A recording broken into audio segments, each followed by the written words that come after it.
Hello, I'm back, and today I want to talk about how to source the best talent for your organisation. So we all know that sourcing talent's pretty easy. You put up an ad, you wait for the applications to come in, you sift through them, you speak to them, and you find the best, basically, of that bunch. But here we're talking about the best in the market. How do we do that? Now, I speak to a lot of candidates and I know what's important to them. And it really comes down to some really basic things. Being genuine and being known. Now, being known is more than just a branding exercise. Obviously, that's an important part of it, but also being accessible and really going into that genuine side of the conversation is something that I really think is worthwhile focusing on. When you think about being genuine, it comes down to a few different things. You want to be accessible. People will have questions. I see a lot of ads that are put up on Seek and various other platforms that are anonymous. They won't say anything.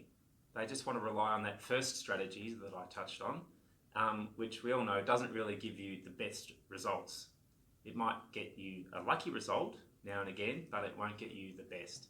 And we're looking for consistency here. So being accessible and having a conversation with your candidates, whether it's people that are suited to the role or people that weren't suited this time or people that may be suitable in the future, having those conversations with those individuals is really important. So have a think about that.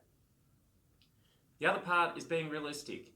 We all see jobs which shoot for the moon and say they want to have all these attributes when the reality is you need about 20% of that.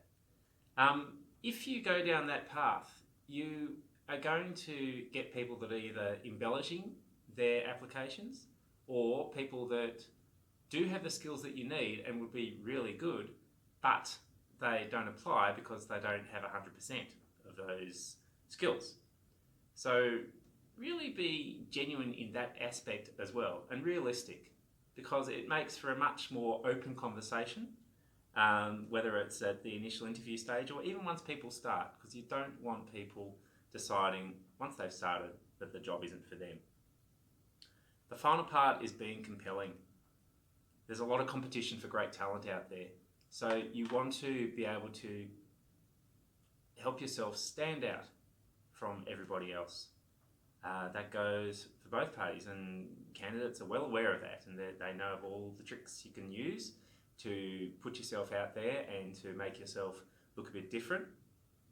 But for the employers, it's more than just branding. It really comes back to being accessible, being personable, and being an organisation that the great people who are out there really want to engage with.